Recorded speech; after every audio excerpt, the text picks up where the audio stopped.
সুপ্রিয় দর্শক আসসালামু আলাইকুম, কেমন আছেন আপনারা? নিশ্চয়ই ভালো আছেন। আজকের ভিডিওতে আপনাদের সবাইকে স্বাগত জানাচ্ছি।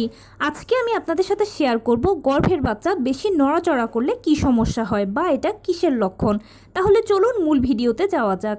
বাই দ্য ওয়ে, মূল ভিডিওতে যাওয়ার আগে একটা কথা বলি, আমি আমার চ্যানেলে pregnancy related, specially normal delivery related অনেক ইম্পর্ট্যান্ট তথ্য ভিডিও আকারে শেয়ার করে থাকি। এই তথ্যগুলো আমার পার্সোনাল এক্সপেরিয়েন্স ও আমার ডক্টরের সাজেশন থেকে নেওয়া। তাই আমার চ্যানেলটিকে যদি একবার আপনারা ভিজিট করেন তাহলে আপনারা আপনাদের প্রশ্নাতীত মনের অনেক প্রশ্নের উত্তর পেয়ে যেতে পারেন। আমন্ত্রণ জানাবো আমার চ্যানেলটিকে একবার ভিজিট করে দেখার। এবারে চলুন মূল আলোচনায় যাওয়া যাক। আমি শুরুতেই বলেছি আজকে আলোচনা করব গর্ভের বাচ্চা খুব বেশি নড়াচড়া করলে কি হয় বা এটা কিসের লক্ষণ। দেখুন, গর্ভের ভিতরে বাচ্চারা 5 মাস বয়স থেকে বা আপনার প্রেগনেন্সি যখন 5 মাসে পড়বেন তখন থেকে আপনি আপনার বাচ্চার নড়াচড়াটা বুঝতে পারবেন। বাচ্চা নড়াচড়াটা শুরু করে দেয়। অনেকে বলেন যে প্রথম মায়েরা এই নড়াচড়াটা 6 মাস 7 মাস থেকে বোঝেন না, এটা একদম ভুল কথা। 5 মাস বয়স থেকে বাচ্চা নড়াচড়াটা শুরু করে দেয়। আর সেকেন্ড, থার্ড, ফোর্থ টাইমের মায়েরা তো অনেক সময় দেখা যায় যে চতুর্থ মাসের শেষ থেকেই বুঝতে পারেন যে বাচ্চার নড়াচড়াটা। যাক, সহজ কথা হচ্ছে 5 মাস বয়স থেকেই বাচ্চা নড়াচড়া করবে, এটা খেয়াল রাখবেন। এখন প্রথম মায়েদের একটা কনফিউশন কাজ করে যে আসলে নড়াচড়া বলতে কি বোঝানো হচ্ছে। তারা হয়তো মনে করেন যে নড়াচড়া মানে হচ্ছে বাচ্চা হয়তো এপাশ থেকে ওপাশ হবে অথবা হাত পা নাড়াবে, এই টাইপের ফিলিংসগুলো পাবেন। এগুলোকে আসলে নড়াচড়া বলে না, এগুলো আরও অনেক পরে পাবেন আপনি। যেহেতু 5 মাস সবেমাত্র বাচ্চার বয়স, সবেমাত্র সে একটা স্ট্রাকচারে এসেছে, সে মাত্র নড়তে শুরু করছে বা নড়া কী জিনিস সে যেহেতু বুঝতে মাত্র শুরু করছে, সো দ্যাট সে এখন ধরেই এরকম নড়বে না, সে খুব অল্প নড়বে, খুবই সামান্য, চোখের পলকের আগে এটা শুরু হয়ে মিলিয়ে যাবে।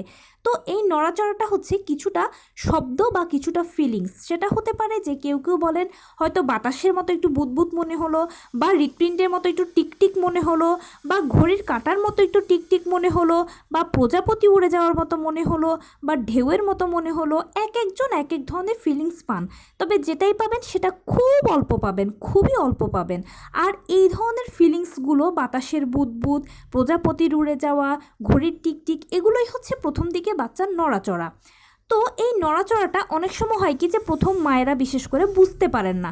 হয়তো আপনি বোঝার চেষ্টা করছেন কিন্তু বুঝতে পারছেন না, কারণ আমি শুরুতেই বলেছি যে এই নড়াচড়াটা এতটাই স্লো হয় যে চোখের পলকে শুরু হয়ে চোখের পলকে মিলিয়ে যায়।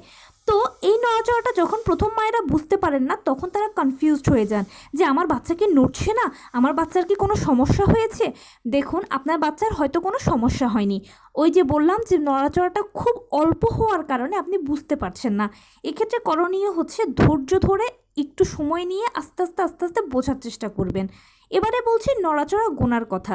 সারাদিনে আপনার বাচ্চা যদি 10 বার নড়ে তাহলে বুঝবেন আপনার বাচ্চা সুস্থ আছে, কিন্তু 10 বারের যদি কমে নড়ে তাহলে সে বাচ্চা অসুস্থ আছে। এখন কিভাবে এই নড়াচড়াটা আপনি গুনবেন? নড়াচড়াটা গুনার একটা সহজ বুদ্ধি হচ্ছে 3 বেলা খাবারের পরে বাম কাত হয়ে শুয়ে পড়বেন। তো 3 বেলায় 3 বার করে 3 তিরিকা 9 বার, আর সারাদিনে যদি একবার আপনি পেয়ে যান এই হয়ে গেল 10 বার। এভাবে 10 বার গুনে নেবেন যে আপনার বাচ্চা নড়ছে কিনা। এবারে 10 বারের যদি কম হয়, ধরুন 7 বার বা 8 বার হলেও ঠিক আছে, কোনো সমস্যা নেই। কিন্তু যদি দেখেন যে 3 বার 4 বার আর কোনো শব্দই নেই, তখন সেক্ষেত্রে সরাসরি ডাক্তারের কাছে চলে যাবেন। আপনার ডাক্তারই ভালো বলতে পারবে যে এরপরে কী করণীয় আছে। প্লিজ, বাচ্চার নড়াচড়াটা খুব ইম্পর্ট্যান্ট গর্ভাবস্থায়, কেননা এটা শুধুমাত্র মাই বুঝতে পারেন যে তার বাচ্চা নড়ছে কি নড়ছে না।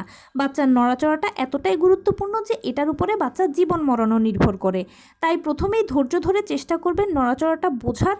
যদি বুঝতে পারেন তাহলে তো ভালো, যদি বুঝতে না পারেন সেক্ষেত্রে মিষ্টি কোনো কিছু যদি ঘরে থাকে সেটা খাবেন, বা খুব ভালোভাবে চিনি দিয়ে শরবত করে খেয়ে বাম কাত হয়ে শুয়ে পড়বেন।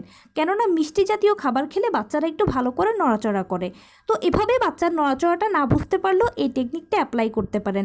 কিন্তু সব টেকনিক অ্যাপ্লাই করার পরেও যদি দেখেন যে না, বাচ্চা মাত্র 2 বার বা 3 বার নড়লো, তখন সেক্ষেত্রে অতি সত্বর ডাক্তারের কাছে যাবেন। হয়তোবা বড়সড় বিপদের হাত থেকে বেঁচেও যেতে পারেন। নেগলেন্সি কিন্তু করা যাবে না। এবারে বলছি বাচ্চা বেশি নড়লে কি হবে। অনেকে প্রশ্ন করেন যে আপু, বাচ্চা যদি 10 বারের বেশি নড়ে, আমি তো 12 বার 13 বার 15 বার 20 বারও পাই। বাচ্চা যদি বেশি নড়ে তাহলে কোনো অসুবিধা নেই, কোনো সমস্যাই নেই, কিন্তু কম নড়াটা ক্ষতিকর। তাই বেশি নড়লে চিন্তার কোনো কারণ নেই, বাচ্চা সুস্থ আছে।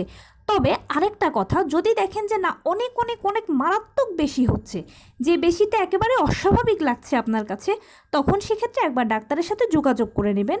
ডাক্তার ভালো বলতে পারবে যে কেন হচ্ছে এটা। তো এই ছিল আজকের ভিডিও। কেমন লাগলো বলুন? যদি ভালো লেগে থাকে ও হেল্পফুল হয়ে থাকে তাহলে প্লিজ লাইক, কমেন্ট, শেয়ার করতে একদম ভুলবেন না। আর সেই সাথে আমার চ্যানেলটিকে সাবস্ক্রাইব করার বিনীত অনুরোধ রইল। পাশে থাকা বেল আইকনটি ক্লিক করে নেবেন যেন আমি ভিডিও আপলোড করার সাথে সাথে আপনার নোটিফিকেশান পেয়ে যান। যদি কোনো প্রশ্ন থাকে কমেন্টসে জানাবেন, আমি উত্তর দেওয়ার সর্বোচ্চ চেষ্টা করব।